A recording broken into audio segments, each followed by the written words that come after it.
Division 293 tax tends to catch people by surprise.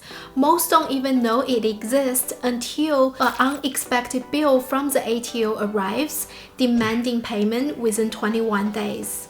In this video, I'll walk you through what Division 293 tax is, how it works, whether it's worth making extra super contributions knowing this tax applies, and practical ways to manage or reduce it.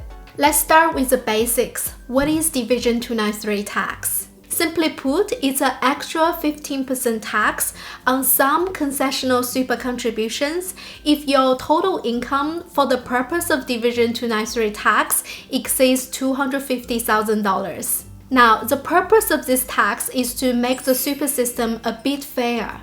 You see, the average income earners has a marginal tax rate of 30% plus 2% Medicare levy. Since concessional contributions are only taxed at 15% inside super, they get a 17% tax concession when they salary sacrifice or make a personal deductible super contribution. But high income earners, those earning over $190,000, pay 47% tax, including Medicare levy. If they put money into super, they're effectively getting a 32% tax concession. So Division 293 tax steps in to level the playing field. It adds an extra 15% tax on some concessional contributions for those whose income exceeds $250,000, reducing the tax concession from 32% to 17%, bringing it in line with what average earners receive. Let's unpack how Division 293 tax actually works. To work out whether this tax applies, the ATO checks if your income for Division 293 purposes exceeds the $250,000 threshold. The income has two parts: Division 293 income and Division 293 super contributions. Division 293 income includes taxable income, that's your assessable income minus any deductions, total reportable fringe benefits, net financial investment loss, net rental property loss, net amount on which family trust distribution tax has been paid. Then we take away super lump sum tax elements with a zero tax rate, assessable first home super saver released amount. Division 293 super contributions are basically your concessional contributions minus any excess concessional contributions. Concessional contributions generally include super guarantee contributions, salary sacrifice contributions, personal contributions for which you have claimed a tax deduction. Now, if your Division 293 income plus your Division 293 super contributions add up to more than $250,000, the Division 293 tax of 15% applies to the lesser of your Division 293 super contributions, which is part 2 of the formula, or the amount you have gone over the $250,000 threshold, which is part 1 plus part 2 minus $250,000. A more visual way to understand this is thinking of it like stacking Lego blocks. Your Division 293 income, part 1, is a block at the bottom, and your Division 293 super contributions, part 2, are stacked on top. If the total stack stays under $250,000, there is no Division 293 tax to worry about. But if the $250,000 threshold cuts through the super contributions block, then only the portion above the line is subject to the extra 15% tax. And if the threshold cuts through the income block, that means the entire super contribution sits above the line. So all of it is taxed under Division 293. One thing to note is that even if your income usually sits below $250,000, certain one-off events can push you over the line in a given year. This could include receiving a termination payment, making a capital gain, or a spike in income for any other reason. In that case, Division 293 tax might apply just for that year, making it a real surprise if you weren't expecting it. Also keep in mind that the 250,000 threshold isn't indexed, and there is an ongoing discussion about lowering it further. So over time, more and more people could find themselves caught by Division 293 tax. Now let me walk you through an example to show how it's calculated.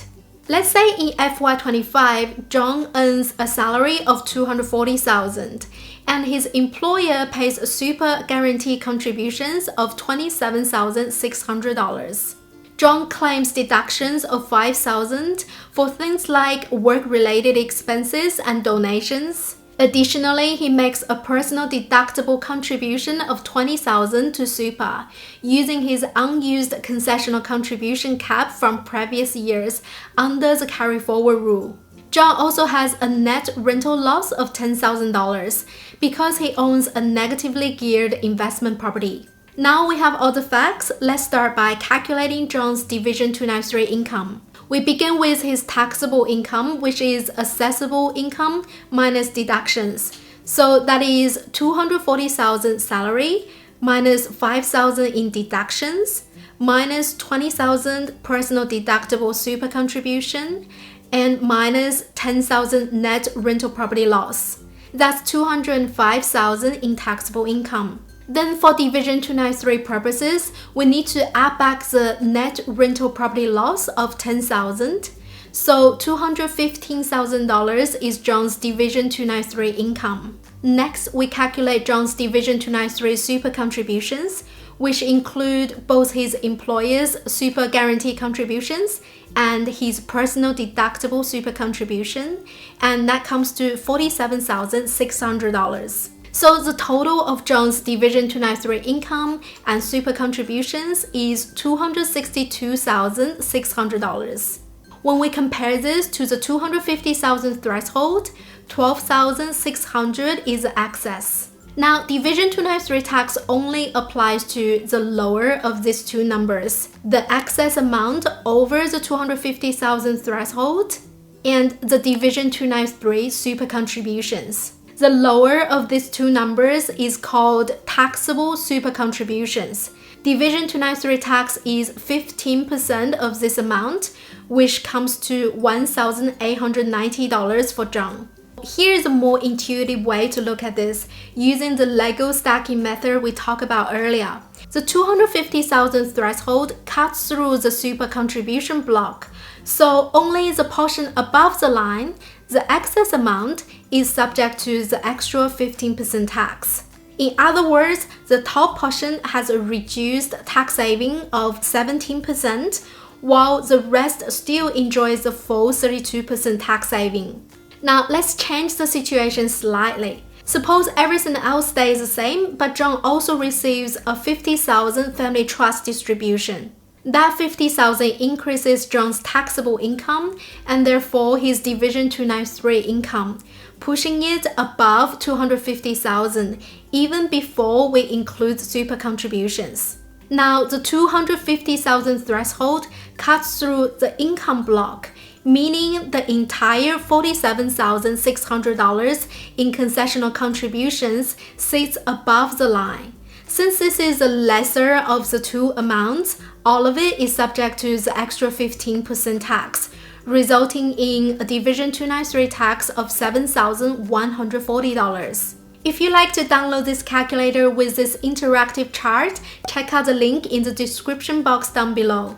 Many people wonder whether it's still worth making extra super contributions through salary sacrifice or personal deductible contributions, knowing that the Division 293 tax will apply. First of all, let's set the record straight. Making salary sacrifice or personal deductible contribution does not automatically increase your Division 293 tax or push you into that territory. It all depends on how your Division 293 income compares to the 250,000 threshold without those contributions. If your Division 293 income is under 250,000 before any extra contributions, then adding salary sacrifice or personal deductible contributions won't increase your Division 293 tax.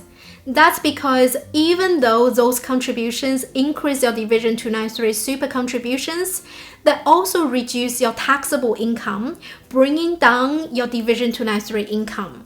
In effect, the amount you contribute as salary sacrifice or personal deductible contribution is simply changing color in the Lego stack, shifting from Division 293 income to Division 293 super contributions. Here I've given them a different color from the super guarantee so you can tell them apart, but together they make up the total Division 293 super contributions. Notice that although it switched from income to super contribution, its position in the stack stays the same, still sitting below the 250,000 threshold. So no more or less Division 293 tax applies compared to not making those contributions. On the other hand, if your Division 293 income is already over 250,000, then making additional contributions can increase your Division 293 tax, but only up to the lesser of the amount of your salary sacrifice or personal deductible contribution, or the amount your Division 293 income exceeds 250,000. It's important to know that even with the extra 15% Division 293 tax, taking the total tax on your contribution to 30%, it's still better than paying the 47% top marginal tax rate outside super, which is what almost all people facing Division 293 tax would otherwise be paying. 17% tax saving is not as good as 32% tax saving, but still better than none at all. Additionally, once the money is invested inside super, earnings tax is only 15% as opposed to 47% invested personally. Now let's talk about how to reduce or manage Division 293 tax, what actually works, what doesn't, and the smarter alternatives to consider.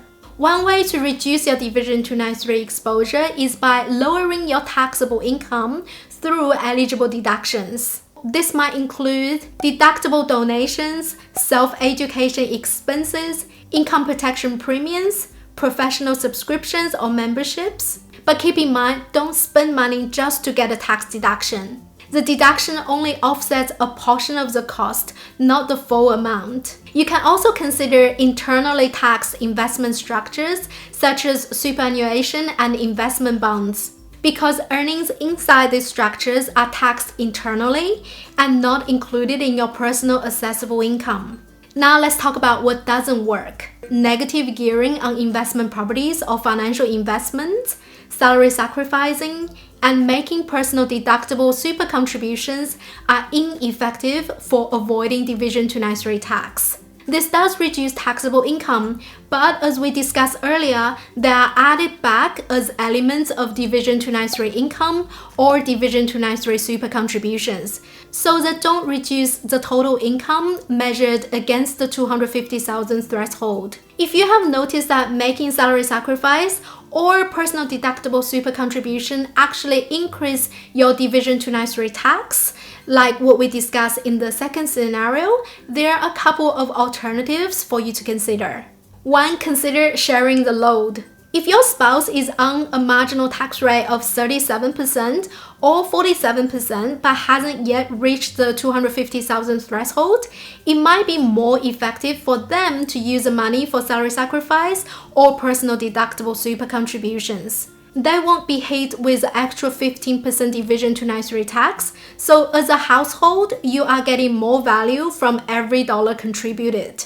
2nd, consider timing your contributions. If your income is expected to fall below the 250,000 threshold in the near future, it may be worth delaying that additional contributions until you are no longer subject to the tax. Of course, the decision to make super contributions isn't just about tax. There are many other factors to consider. Make sure you do your own research or speak to a qualified professional before making any decisions. If you find this video helpful, make sure to check out my video on 5 super strategies to save tax in FY25. It builds on what we talk about here and gives you more ways to make the most of your super. Thanks for watching. I'll see you over there.